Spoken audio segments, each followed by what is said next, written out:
Okay, I think we can get started and we'll just let everyone keep coming in. All right, well, Good. hi everyone, and welcome to Account-Based Marketing 101. We are super excited to collaborate with our partners at RollWorks on this exciting webinar. And thank you so much for joining us this morning or afternoon, depending on where you're tuning in from. Feel free to introduce yourself and where you're located in the chat. My name is Noelle Roque, and I will be serving as your moderator for today's webinar. And I am the Business Development Specialist at Satrog Marketing Group, and I've been with the company for 2 years. Before we meet today's speakers, let's take care of a few housekeeping items. First, this is an interactive discussion, and we encourage sending questions and comments in the chat throughout the event, as we'll be monitoring in preparation for our live Q&A session. After today's session, you'll walk away with a clear understanding of account-based marketing, how your business can benefit, the key steps for getting started with an ABM strategy, and answers to all of your unsolved questions from the experts. Today's session will be recorded and sent out following the event if any of your fellow team members were unable to join live. Additionally, as live participants, we have a few exciting offers for all of you. We have 2 exclusive ABM resources that will be shared at the end of today's session via email, in addition to the webinar recording. And lastly, please remember to stay tuned in until the end for a chance to win a $100 Amazon gift card. So for today's agenda, we have 4 main segments. We're going to start with some introductions and what account-based marketing is, followed by how your business can benefit. Next, we will review Brooke and Jill's 4 simple yet foolproof steps on how to get started with an ABM strategy. Then we'll discuss how a partnership with Sagefrog and RollWorks can help. And then lastly, we'll jump into that live Q&A session. All right, so let's meet today's experts.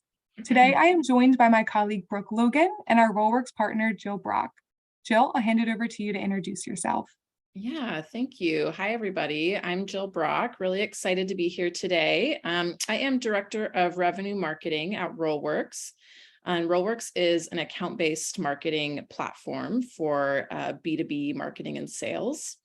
I've been at RollWorks for a little over a year now, and I have a small team of wonderful marketers, and we help drive our ABM strategy really to engage audiences across the full funnel, all the way from unaware to aware to sales ready, all the way through to customer retention.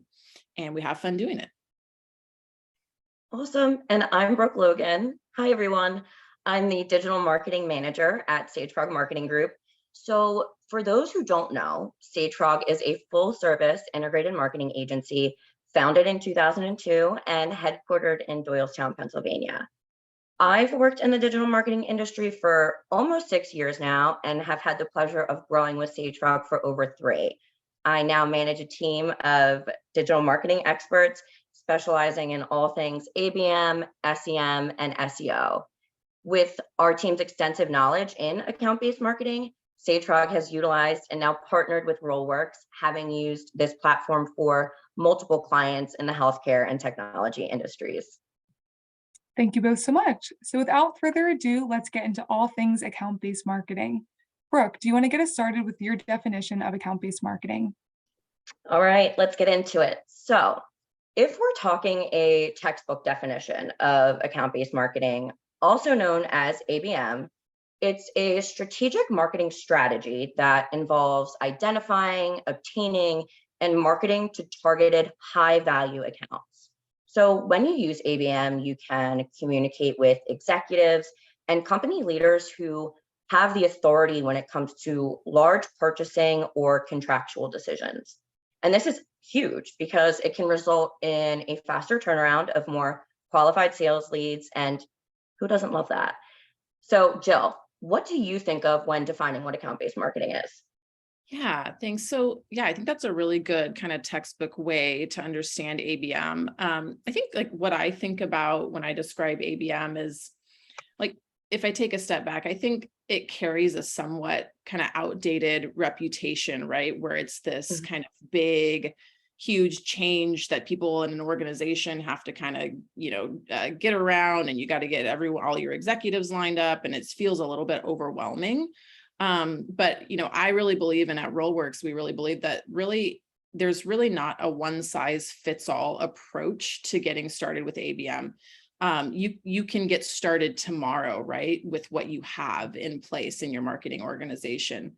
I would say that the biggest kind of change in an ABM approach is a shift in focus, from kind of focusing on targeting broad demographic groups or personas across multiple accounts to really trying to go after multiple personas in a buying committee within those accounts, right? So you can use a lot of those same tactics, but it's just shifting kind of how you're thinking about your audience.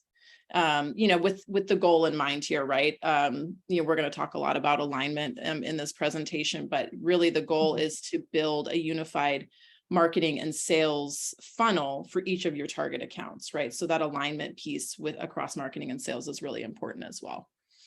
Absolutely. That was such great information, Jill. So now that we know what account-based marketing is and the essential goal of account-based marketing, let's discuss some of the top tier benefits.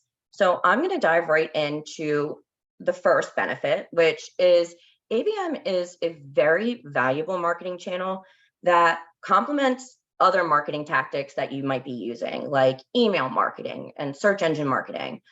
So utilizing account-based marketing ultimately takes the guesswork out of your marketing strategy and can allow your company to utilize data to drive important decisions. The next benefit, which kind of a two-parter, is personalization and trust. So leveraging that information, that data that's derived from your target accounts, you can strategically personalize and create valuable content to share during every stage of the buying funnel.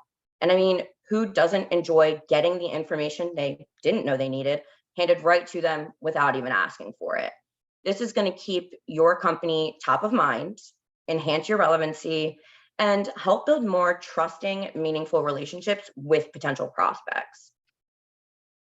The next benefit, which I would say is probably one of the more popular, is that the budget you put behind ABM goes to getting your business in front of the most qualified prospects. The most popular because it gets in front of the most qualified prospects. Tying this right into the next benefit, which shortening the sales cycle. And that makes account-based marketing one of the more time and cost-efficient marketing channels your company can utilize. And the last benefit, tying all of these together, is increased return on investment. And Jill, I'm going to let you take the reins on this one. Yeah, thank you. Yeah, so I think, right, all of these things sort of lead into an increase on a ROI, right? You're getting more out of your marketing investment, right? So I think traditional kind of B2B approaches can be kind of cumbersome and resource intensive. Oftentimes, the best leads are really personally cultivated by sales, and then marketing is sort of doing this, like what I call a spray and pray approach, right? Where you're just sort of throwing it all out there and like hoping for the best, seeing what sticks. And really you end up with as many quality leads as poor quality leads, right? And so that's a really inefficient way to spend your team's time and your budget. And so like you said, it takes the guesswork out of marketing. If you can align with sales and you can really meet accounts that are in market by meeting them where they're at in their buying journey, there's tons of data to show that this approach is going to not only shorten your deal cycle, but your average deal size is going to increase. And then that alignment with sales, right, helps kind of drive that velocity through your deal cycle. So all of that sort of adds up to a better ROI overall when you have an ABM approach. Thank you both. So now that we understand what account-based marketing is and what those major benefits are, let's get into how to get started with an ABM strategy. An ABM strategy is really your first step in setting yourself up for success. And luckily for you all, both Brooke and Jill have clear steps for getting started. Brooke, go ahead. You got it. So Jill and I came up with 4 foolproof steps to help you get started with an account-based marketing strategy. And simply put, these are: 1, clearly define your target account list, aka TAL. 2, identify and prioritize best fit accounts. 3, determine strategy and next steps. And 4, execute multi-channel tier campaigns. So Jill, Why don't you start us off with explaining in more detail how our listeners would go about defining a target account list and identifying and prioritizing best fit accounts?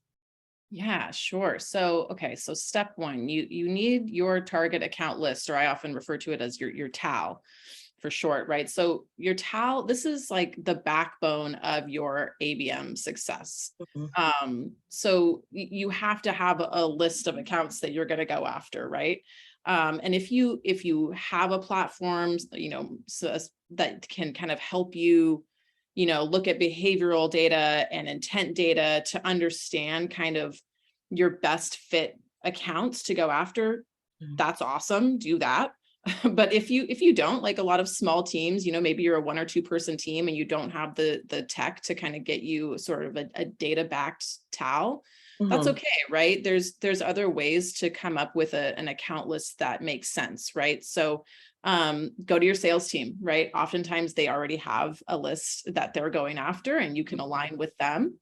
Um, and then you also want to take into consideration your revenue goals, right? That's going to sort of inform how many accounts you really need to go after at any given time, right? Using your conversion rates, right? Then you kind of Mhm. figure out how big your list needs to be. But use the information that you have to get started, right? So maybe look at your customer base, right? What other accounts are like those customers, right? Go after that list. Where are your wins? Try to mirror what your winning accounts look like to Mhm. come up with that target account list. So it doesn't have to be an overwhelming process. Use some sort of logic, get a list, and make sure you're aligned with your sales team on that list. Yeah. Okay. So now you've got your list, right? In our pretend world here, right? You've got your list. You and your sales team are excited about it. Mhm. Um, and now you need to prioritize it, right? So again, if you have some sort of way to use data, right, whether it's in your marketing automation platform or you have an ABM platform that can sort of help you use data to understand, high, medium, and low fit accounts to go after, awesome. But prioritize in a way that works for you and your team and your organization. Again, it doesn't have to be overcomplicated. The goal really is to figure out, I think about it almost in 3 chunks, right? Like Mhm. what accounts are your top tier accounts? These are the accounts that are going to get a white glove approach or a one-to-one approach, right? The messaging for them is going to be very customized, very personal, because these are your top accounts, right? So you want to put a lot of effort, you would put the majority of your lift and your effort behind these. Mhm. And then who's getting one to few, right? So this is, maybe a handful of accounts that there's some sort of similarity between them. Maybe there's the same industry, for example, or same, geographic area, whatever makes sense for your business. And you can message out to these accounts that are going to receive your one to few approach Mhm. in a way that feels personalized, but doesn't have to be highly customized, right? Like there's little tips and tactics I think we're going to get into a little bit later on how to Mhm. make it feel personal. And then there's going to be your third chunk. And these are the people that they're still on your TAL. We still want to hear from them. We still want to engage with these accounts, but they're getting what I would call a one-to-many approach, right? So again, you're kind of finding ways to make your outreach and your promotional messaging feel personalized, but it doesn't have to be highly customized like you're doing with your one-to-one group, right? Mhm. So that's your goal. And so try to prioritize your list in a way that makes sense for you and your organization. There you go. And that takes us into step 3, which is determining strategy and next steps, which I'm going to tackle here. So once you figure out your best fit account, there are a few things that you'll need to start creating and or thinking about in order to successfully execute an ABM strategy. And I'm going to dive right into them. So the first is going to be creating different forms of content for various industries, your target personas, and different stages of the funnel.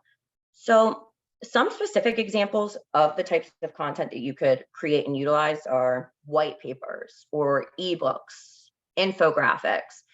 But at the start, you really want to use this content creation as a learning experience to see what type of content resonates with different accounts so that you can make strategic future campaign adjustments. Along with the thought leadership content and resources that are developed, personalized messaging will really help to build that relevancy and trust like we touched on previously. You do want to keep in mind though that personalization isn't just, inserting someone's name into an email. It's deciding who you're targeting, for example, industry, their job title, and what stage of the funnel they're in, and then crafting specific messaging that addresses their pain points. And then when you take that content and you take that personalized messaging and you put them together, it makes creating and executing a lead nurturing strategy that much easier. But you do need to remember when you're creating these lead nurturing strategies that they should be different based on where your prospect is in the funnel. And taking all of that into consideration, and what makes those first 3 points a breeze is having an internal or an external team to support you every step along the way, whether that's them creating the personalized messaging and turning that into ad copy, resource design, and ultimately the campaign creation and execution. And the last point, which is a personal favorite of mine, is deciding on key performance indicators to watch, installing and monitoring tracking and reporting to really see the success of your ABM campaigns. So using the data and the information that you collect, like what messaging produced the highest click-through rate or what resources accumulated the most conversions, you can make data-backed decisions to make improvements to the current campaigns you have running. And you can also use that information to start thinking about new ideas for new initiatives.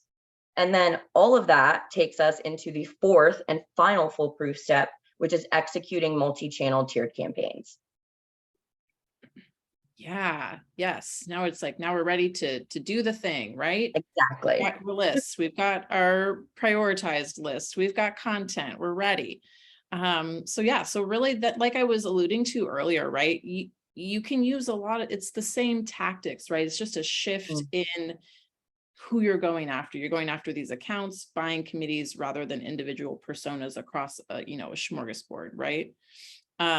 So I kind of thought I would just kind of run through some of these channels and talk a little bit about an ABM approach, for each channel, right? So I think the key here is no matter what channels you're using is to have an aligned, coordinated message, right? So you want, put yourself in a prospect's shoes, right? We're all prospects for some product, right?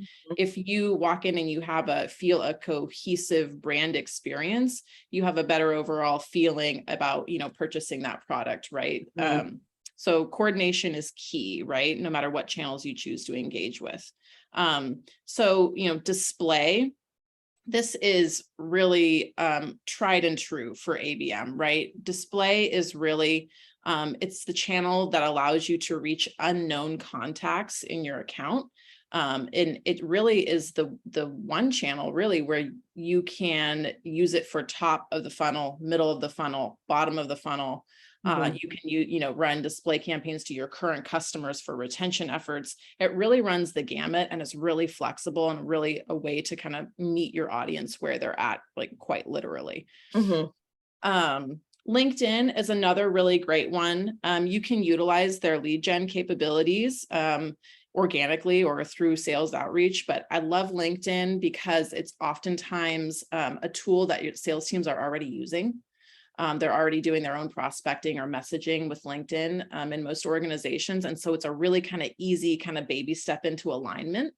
If that's something that's sort of a challenge in your organization. So, putting your LinkedIn ads or your social media ads up in a way that's coordinated with what your SDR or your sales team's doing in LinkedIn, that can be a really easy first step for alignment. Email, of course, tried and true. All of us know about email marketing. No one's not doing email marketing. So, this is B2B and also B2C, right? So to me, this is the easiest way to kind of create, this is like when I was talking about, your one to few and your one to many, this is a great channel for that, right? Because you can have the same offer, the same piece of content, but switch in and out that email copy, that promotional copy, to make it feel kind of more personalized to that person, but it doesn't have to be highly customized, right? You can do a lot of A/B testing with your subject lines, your CTAs, and start to really hone in using email to understand what is resonating with your audience. It's an easy way to do that. Content syndication, this is actually one of my favorites, and I think it actually often gets overlooked in terms of like, how do you use content syndication for an ABM strategy? And this is something that you can do like tomorrow, right? Like take your towel, take your list, go to your content syndication vendors and say, I only want leads from these companies, right? And I think often people don't ask that, or don't think that that's something that they can ask. And you can. I've never been told no, right? Like every vendor is going to be able to provide at least, a portion of your accounts, right? So that's a really good way to get those unaware people into your system. You can also, build out your buying committees, right? Maybe you've got a database that's, so at RollWorks, right? We like to engage with marketers, we engage with salespeople. But so we've got to, but maybe we want to expand our buying committee into, marketing operations personas, right? So that's a way to go find those other kind of missing people in your buying committee in those accounts, right? You can go after them with content syndication. Direct mail and e-gifting. This is another really fun one. At RollWorks, we've actually seen 10 times more opportunities created from one direct mail campaign than any other channel. I mean, skews the data a little bit because we're obviously offering our direct mail to sort of our best fit, high intent accounts, right? Because there's an investment behind it. But this is a great one, and again, it can kind of be, maybe you're trying to just raise brand awareness and offer someone something, a nice gift to their office or home, and that increases that brand. We're like, oh, who is RollWorks? Oh, cool, right? It kind of gets that awareness going. Or oftentimes, this can be very bottom of the funnel as well, right? Okay, someone's engaged in a lot of content. Okay, they're there. We really want to offer them something nice to kind of push them over the line. E-gifting is a great one too, again, for marketing and sales alignment. It's an easy way to, maybe you send out an e-gift and your SDR, when they redeem your Amazon gift card or whatever you're giving out, right? Your SDR can say, oh, hey, I see you redeemed our gift card, right? Like, would you like to chat, right? So, and a lot of times as humans, right, we feel like maybe a little more obligated to go ahead and take that meeting because we've taken the gift. So it's a great channel.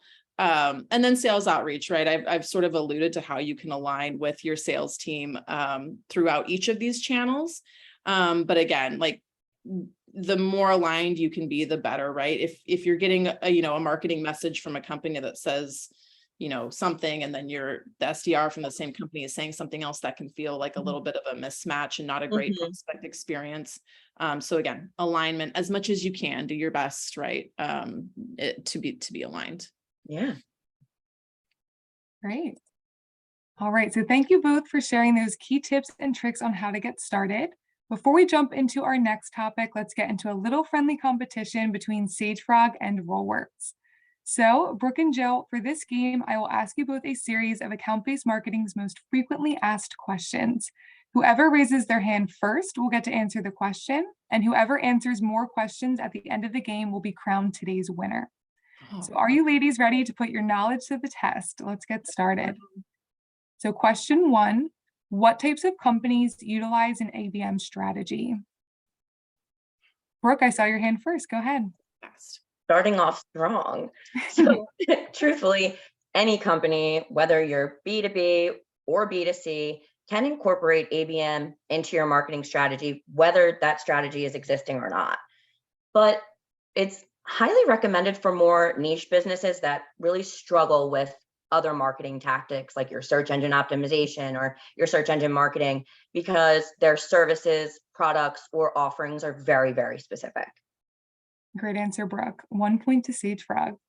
Our next question, how much should you invest to see results? All right, this one goes to Jill. I got it. Okay. Yeah, the investment question, right? It's a frequently asked question. And I'm going to come out with maybe a slightly unorthodox answer here, but like I really believe in, and at RollWorks, like we said, there really is not a one size fits all approach. You can really get started with the resources that you have. So I honestly would say that there really isn't kind of a minimum viable, budget, right, to get started. I think just to get started, use what you have, get out there, get going. And then as you drive success with an ABM strategy, you really can show your organization that this is something that's worth continuing to invest in, right, as you start to dive into those tactics. So I would say there really isn't a minimum to get started. I don't know, some folks out there might disagree, but that's my answer. That's a great approach. So 1 point for RollWorks, 1 point for Sagefrog. That takes us into our third question. What is the right balance of inbound and outbound within your ABM strategy? Ooh, that was close, but I think this one goes to Jill.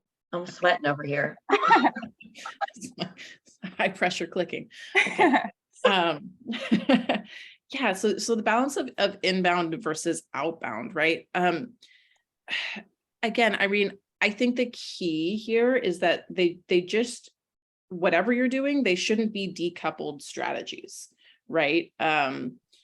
So I don't know that there's, especially when you're getting started, right? Like just keep doing what you're doing. But I think the key is that you want to attract the right accounts no matter what. So if you're going to use like inbound levers, find ways to make sure that you're attracting your like people within your ICP or your ideal customer profile. And you just want to make sure that the experience is cohesive, and your marketing and sales motions are aligned. I think alignment is actually more important than, as I've said, maybe 50 times already in this presentation, but, I think that's more important than, having a specific amount of one versus the other. Absolutely. Another great answer, Jill. So RollWorks is up 1 point, leading us into our final question. The last question is, how do you know if account-based marketing is right for your company? Brooke, take it away. Thank goodness. Okay. So, like I mentioned previously, any company can use ABM, but some questions to think about, ask yourself to see if account-based marketing would be a beneficial tactic for your business are, does a majority of revenue come from the top 20% of your customer base? Do you have a clear picture and understanding of the companies that would be interested in your products, your services, your offerings? Are you confident you can reach key decision makers within the target companies? And do you have an impactful and interesting message for said key decision makers?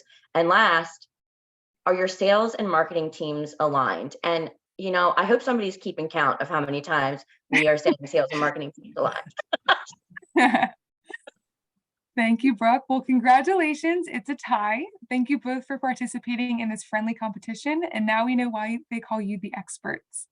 So we have one more topic to cover before we jump into that live Q&A session. During today's Q&A, we will be answering both those pre-submitted questions from the event registration form, as well as any questions that are coming in through the chat. Feel free to go ahead and send any last minute questions in the chat now. So Brooke and Jill, I will go ahead and pass it to you to discuss the benefits of partnering with Sagefrog and RollWorks. Awesome. Thank you so much, Noelle. So Satrog's internal teams really work together in order to find and effectively communicate with your high value prospects, underline high value prospects, by identifying valuable accounts and creating that relevant targeted segments and buyer personas. Once that's in place, we strategize and developed well thought out campaigns, making tactical decisions on, the right marketing channels to go about executing said campaigns. And lastly is we track those agreed upon key performance indicators to really help make data-driven decisions on next steps and future campaign enhancements. So Jill, tell us a bit more about RollWorks. Yeah, sure. So like I said, RollWorks is an ABM platform for marketing and sales. And so some of the benefits of using an ABM platform like RollWorks in your efforts, right? So it's really can be a way to kind of centralize all of your existing data sources through integrations we have with HubSpot, Salesforce, Eloqua, Marketo, just to name a few. Right. So as marketers, we're often living the life where you're kind of going in and out of multiple different platforms and you're looking at this and you're logging in and out, and RollWorks can really be your kind of central marketing hub, pulling all of that information in, but then also pushing relevant data into your CRM to help with that sales alignment. We have the ability to help you identify in-market accounts, right? So you're alluding back to that increased ROI, right? If you can find in-market accounts based on firmographic, behavioral, and intent signals, that's going to make your efforts more efficient and drive that ROI up. Of course, we have a really, we have our ad roll heritage, right? So we have a huge inventory where we can support running targeted ads throughout web and also social media platforms.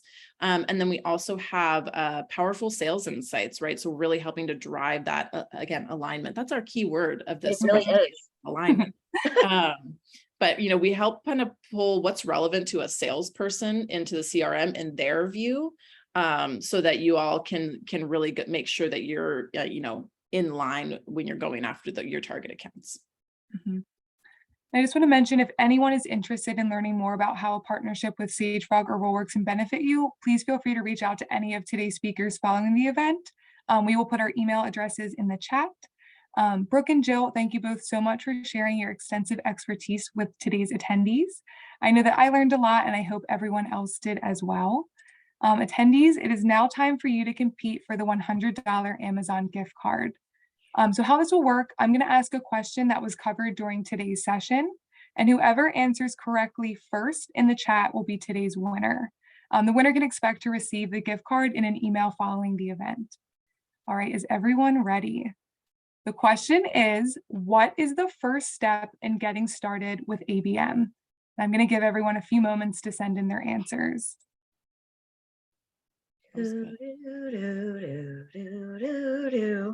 Clearly defined how. I'm seeing Faye, Brooke, and Jill. Can you? Oh, okay, let me see.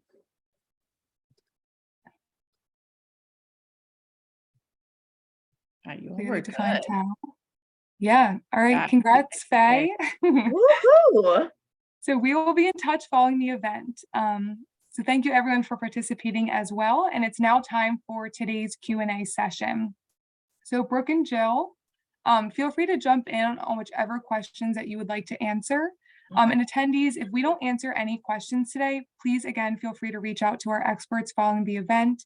Again, we will put their email addresses in the chat, and then you can also reach out via social media, which we have all of our handles here.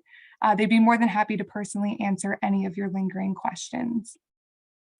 So let's get started with those form fill questions first. So is account-based marketing a strategic account strategy?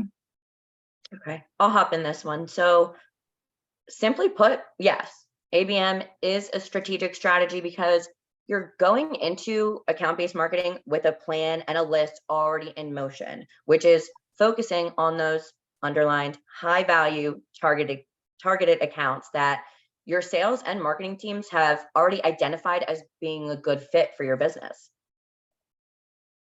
Great answer. And then we did have several content-related questions come in through the form fill, so let's go ahead and cover them. Up first, we have, how can I optimize my ABM strategy with content marketing, and how do you produce that content? Yeah, I can jump in on this. Your content is key, right? Your offers that you're giving to people is really a big part of your ABM strategy. So, if I'm thinking about just getting started, think about kind of mapping out your buyer's journey, and you want a piece of content for each stage of that journey. So something for the top of the funnel, that's, kind of more thought leadership, just creating that awareness, creating a sense that your company is a trusted advisor in your space. Middle of the funnel, maybe it's easy consumable, video content, something that is more about your company, right? And then bottom of the funnel is really like product centric, right? So you kind of need something for each stage of your funnel. And then if you can, also something for each persona within that buying committee that you're going after, right? An executive, for example, is going to consume information differently than someone maybe at like a coordinator or manager level, right? Exactly. So keeping that kind of thing in mind is really important. And again, use what you have to get started. If you've got one ebook, okay, cool. Maybe you can make it into, maybe there's an executive summary. That's a one pager that you can send to the executive. Maybe Yeah. there's a way you can swap out that email copy, right? To make it feel a little bit more personalized. Yeah. I think there was a second part to that question, but I'm not sure if I answered it. So there was, how do you produce the content? And then how can Okay. you successfully link ABM to your content strategy? Okay, perfect. Yeah. So exactly. Okay. So exactly. You're gonna map it out funnel by persona, and then get those offers in front of those people using your multi-channel tactics. Exactly. Perfect. And then we have one more content related question. And this one is, what are the most successful content formats for ABM? All right. I got this one. So pretty much branching off of what Jill has already kind of said and getting a little bit more into detail. And it's one of those things where you don't have to reinvent the wheel if you don't have the resources to. But we did touch on, different content pieces that you could potentially create before, like your ebooks and your infographics. But at the end of the day, every company is going to experience success differently. And with that being said, I recommend that you test different types of resources with different stages of the funnel. So to get a little bit more granular and specific with that, so say for awareness, you could write a blog, you could create a white paper, you could even do an account-based marketing webinar if you wanted to. For the consideration stage, you could provide in-depth case studies. And then for that decision stage, like Jill said, it's product focused. So you could offer a free trial or even a live demo. Great answer. And then the next one we've touched on a few times throughout the webinar, but let's just hit it one more time. So why is sales and marketing alignment so important? I haven't heard that yet. I know. don't know what you're talking about. Yeah, I mean, I think I can jump in, right? I think we've talked about a lot of this, but it's really key to ABM. And I know that it can be a challenge in certain organizations, right? But you're not going to have that same level of efficiency in your efforts if your sales team isn't aligned, right? If no one's following up with your high value contacts within these accounts, obviously that's not going to be very fruitful. So yeah, it's all about driving that efficiency. And I would also say on this too, like, I've been in lots of different organizations with varying level of sort of relationships between marketing and sales teams. And sometimes you have to show before you can tell, and that's okay, right? Like if you're having trouble kind of getting, even your marketing team or your sales team kind of bought in on an ABM approach, find one person that wants some help going after their accounts and align with them. Pick 5 accounts, go after them, show the organization how that alignment is beneficial, and it'll start to grow within your organization. And then, so to hop in here, I have a few kind of quick tips for aligning sales and marketing if you want to get started. So first, and I would say the most important, is communication. Hold those weekly and monthly meetings so all teams are on the same page, because if, like you mentioned, Joe, if the teams aren't on the same page, things just aren't going to fall in line, right? You could share content creation ideas to really ensure that your offers and your messaging are not only relevant, but they're up to date and in alignment with your customers' needs. And then you could coordinate campaigns with events and promotions to decide which opportunities and messaging are the most appropriate for each account or each audience. And the last tip would be to define your shared goals and analyses that can be used to measure campaign performance and ultimately influence future decisions. Yeah, thank you both. All right, so next up we have certain contacts from our past customers. How should we approach them when it comes to ABM? Yeah, I can jump in on this. So contacts from past customers. Yep. So I'm going to assume if we're saying past customers, we're meaning these are no longer current customers, they've churned. Mhm. And yeah, so at RollWorks, we actually run a lot of what we call kind of re-engagement campaigns. And so, right, so oftentimes, so we'll definitely use those contacts, right? So that's your buying, first of all, it's your buying committee to try to re-engage. Maybe you've had some an interesting product feature upgrade, or maybe there's some product news, maybe there's some sort of change within your company. You want to keep that news in front of those contacts, right? Keep your brand, keep your company top of mind for those people. Oftentimes, if that person maybe goes to another company, they're still your champion, right? So you want to keep your brand in front of them using these ABM tactics. And then the other thing I would say is you can use those contacts to mirror to try to build out your account list, right? So if you have, oh, these are the kinds of people that were our customers, great, go after more of those kinds of people, right? Exactly. Yeah. And then we have one more form fill question, and then I think we'll have time for one or two questions that came in during the event. So the last form fill is, what are some of the best practices for reaching the C-suite within target accounts when deploying ABM strategy? Okay, I'll take this one. So the thing you really want to focus on here is messaging. And I'm going to say that a few more times. Messaging, messaging, messaging. Because, and Jill actually alluded to this previously in the webinar, is that if we're being honest, you don't want to use the same messaging for a manager or director that you would use to get the attention of somebody in the C-suite.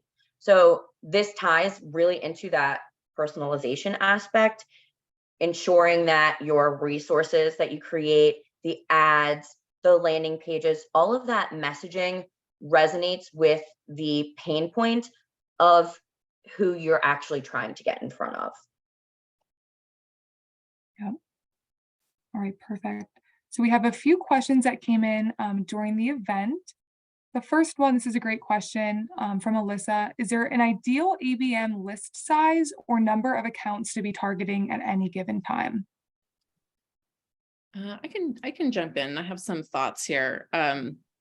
I would say it's based on your targets and your revenue goals for your organization. So it's right. So how many kind of closed won deals you need at the end of the quarter or at the end of the year, and then back your way out based on your conversion rates. I'm trying to do this without being too complicated, right? But if you you need to close 100 accounts at the end of the quarter, and you're going to have some fall off, right? That's sort of, you can back your way into understanding how big of an account list you need to go after, if that makes sense, right? Because obviously people are going to fall off as the funnel continues, right? Yeah, great. And then another question from Alyssa, what are some ways of personalizing ABM tactics? I know we touched on this a bit earlier. Yeah. So, I mean, I can, again, honing in on that whole personalization messaging. So it's not, again, some people do tend to think it's just as simple as saying somebody's name, making it automated in that way, but you really want to give the person that you're trying to reach what they want.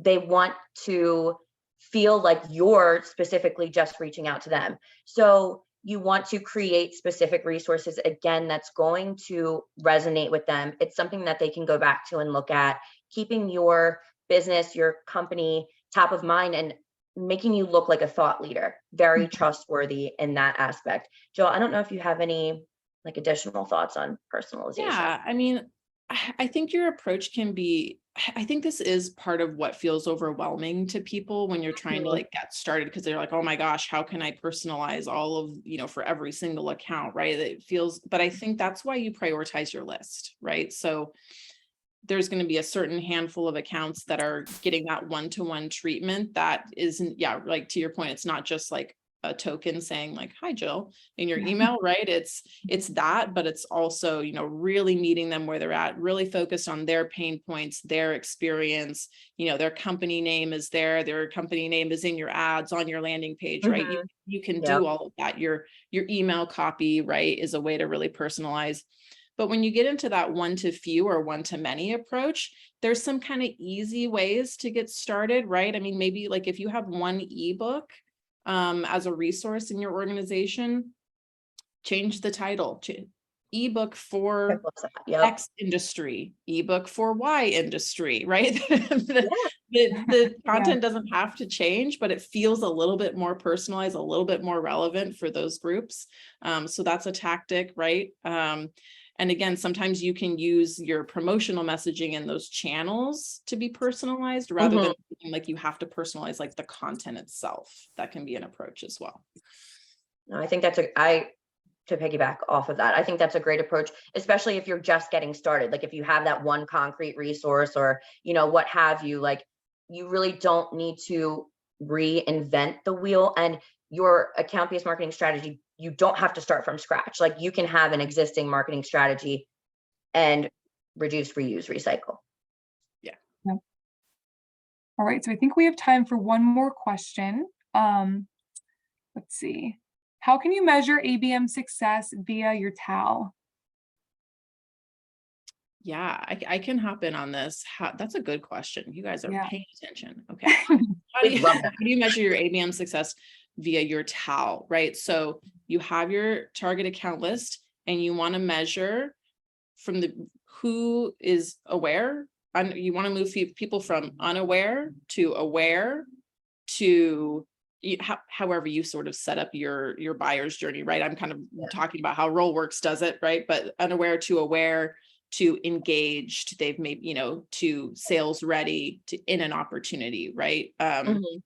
And you can, with a platform like RollWorks, you can customize what that journey looks like and actually really see, okay, we've got 50% of our target account list went from unaware to aware. Great. Yeah. Like that's our kind of, we've penetrated into that portion of our account. So it's a really kind of easy way to look at how your success of your how you're engaging your TAL. Great answer. So that is about all the time that we have left for today. I want to thank everyone for joining us, and we hope that you are equipped with the knowledge and tools you'll need to get started with account-based marketing. Just another quick reminder, you will be receiving a recording of today's webinar, along with 2 exclusive resources to help with your account-based marketing efforts. One is an unreleased infographic from Satrog that covers the 6 W's of strategic account-based marketing. And then the other one is a pocket guide from RollWorks that provides short, easy to understand explanations of the most important ABM terms and strategies. Thank you again, everyone, for joining, and have a great day. Yay. Thank you, everybody. Bye. Bye.